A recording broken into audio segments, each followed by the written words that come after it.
आप जानते हैं होंडा 125 का डिजाइन तब्दील क्यों नहीं हुआ?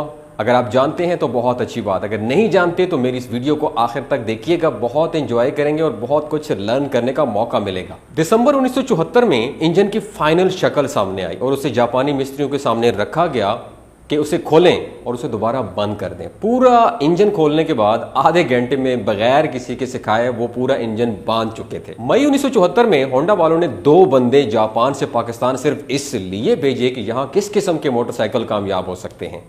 वो लोग पहले थाईलैंड पहुंचे, मलेशिया पहुंचे, ईरान से होते हुए इंडोनेशिया और फिलिपाइन से फिर घूम फिर कर आखिरकार पाकिस्तान आए। जो कुछ उन्होंने इन सब मुल्कों में देखा वो इधर जापान में कोई सोच भी नहीं सकता था। ये एक नॉर्मल बात है कि वहां बच्चा टैंकी पर बैठा हुआ हो और बीवी पिछली सीट पर और चौथा बंदा भी अपनी जगह निकाल लेता हो। कुछ लोग तो सब्जी, गोश्त और बाकी सौदा सेल्फ हैंडल से लटकाए घूम रहे होते थे। मैंने मोटरसाइकिल को वहां गधा गाड़ी की जगह इस्तेमाल होते हुए भी देखा। ये बयान उस बंदे ने होंडा वालों को दिया जो हमारे जैसे मुल्कों के लिए मोटरसाइकिल बनाने वाले डिपार्टमेंट का हेड था। फिर कहने लगा वो लोग उस वक्त तक तेल नहीं बदलते जब तक पतला पानी ना हो जाए या कहीं जल जलाकर उड़ ना जाए। एयर फिल्टर बदलने का दूर दूर तक कोई कॉन्सेप्ट नहीं होता और चेन जब तक कवर से टकरा कर टूट ना जाए वो लोग उसे कभी बदलते नहीं हैं। एक के बाद दूसरा, दूसरे के बाद तीसरा हमने ऐसे ऐसे मनाजिर देखे जो जापान में कोई उसे इमेजिन भी नहीं कर सकता। होंडा 125 से पहले 3 डिजाइन आते थे। 1968 में CS90 और 1969 में CB100 और 1973 में S110 यानी S110। इन सब को बराबर देखभाल चाहिए होती थी, मार बिल्कुल बर्दाश्त नहीं करते थे और होंडा तरक्की पजीर ममालिक में अपना शेयर तेजी से गिरता हुआ देख रहा था। जब यह सूरत हाल रिसर्च हेड को बताई गई तो उन्होंने फौरन कहा मुझे एक ग्राफ पेपर, कंपास और कुछ ज्योमेट्री वाली चीजें दे दो।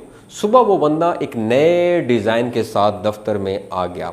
उधर जो मोटरसाइकिल डिपार्टमेंट का हेड था उसने भी एक लाइट वेट और कम देखभाल वाली इंजन की ड्राइंग अगले दिन लाकर सामने रख दी। दोनों डिजाइन देखे गए और बिलाखिर उसी बंदे का इंजन मंजूर हुआ जो पाकिस्तान से होकर गया था।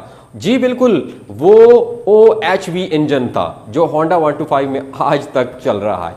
अगला पूरा 1 साल 8 पॉइंट्स पर फोकस था होंडा वालों का। अब वो 8 पॉइंट्स कौन से थे जरा सुनिएगा।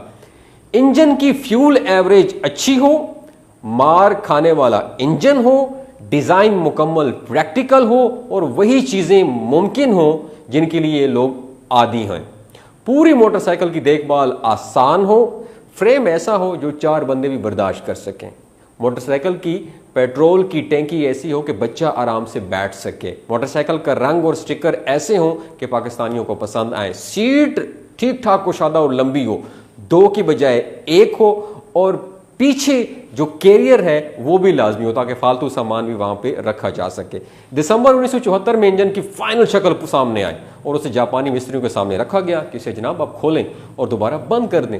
हाँ, आप यकीन माने पूरा इंजन खोलने के बाद आधे घंटे में बगैर किसी के सिखाए वो बांध चुके थे। ये एक और निशानी थी कि इंजन मार्केट वालों को समझ आ जाएगा तो कामयाबी 100% यकीनी है।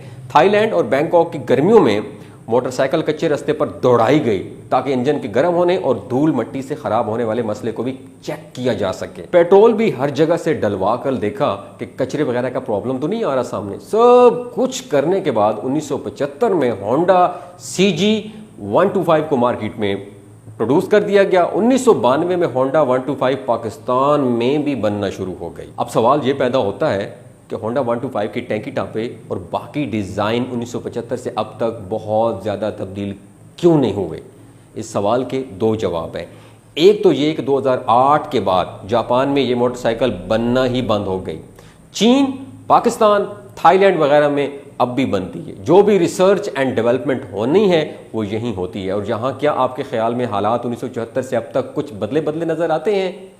जो कुछ यहाँ हमारे साथ मोटरसाइकिल से काम लिया जाता है, इस सब के दरमियान कोई भी बड़ी तब्दीली एकदम डिजाइन और पूरी 125 को नाकाम कराने के मुतरादिफ है।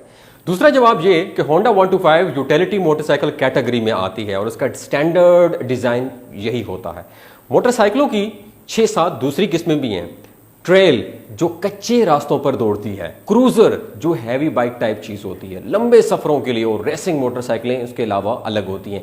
अब 125 या सिटी 70 के अलावा बाकी सारी हैवी मोटरसाइकिलें उठा के देख लें, कहीं महंगे पार्ट्स का मसला होगा, कहीं फ्यूल एवरेज कम होगी, कहीं आप 4-5 बंदे इकट्ठे नहीं बिठा सकेंगे, और बहरहाल नखरे उतने होंगे कि इन मोटरसाइकिलों के कि बंदा मोटरसाइकिल नहीं चलाएगा, मोटरसाइकिल बंदा चला रही होगी। तो जिसे शौक है 125 से हैवी बाइक या स्पोर्ट्स बाइक, मोटरसाइकिल या ट्रेल वाला काम लिया जाए तो जाहिर बात है वो पूरा नहीं हो सकता, उसके लिए पैसे ढेर सारे खर्चने पड़ेंगे। जो 125 को यूटिलिटी मोटरसाइकिल के तौर पे ख़रीदता है वो अच्छी तरह अंडरस्टैंड करता है इससे क्या क्या काम लिया जा सकता है और ये मोटरसाइकिल किस किस्म के सारिफीन को दिमाग में रख कर डिज़ाइन की गई है। कंपनी ये जानती है कि यूटिलिटी मोटरसाइकिल डिज़ाइन में कोई भी नई चीज़ ऐड करना या चेंज करना चंगी भली चलती मार्केट को छेड़ने के मुतरादिफ होगा। कम से कम पुर्जों के साथ ज़्यादा से ज़्यादा वज़न खींचना, सामान रखने की जगह बनाना, इंजन को कम से कम देखभाल दरकार होना या एक मोटरसाइकिल पर सारी फैमिली का आ जाना मुमकिन बना लेना, ये सारे पॉइंट्स पाकिस्तानी मोटरसाइकिल मार्केट में एक आम आदमी की ज़रूरत होते हैं। जब तक ये ज़रूरत बाकी है तब तक चाहे वो होंडा हो, सुजुकी हो, चाहे कोई चीनी मोटरसाइकिल यूटिलिटी मोटरसाइकिल हो, इन सब के बुनियादी डिज़ाइन ऐसे ही रहेंगे।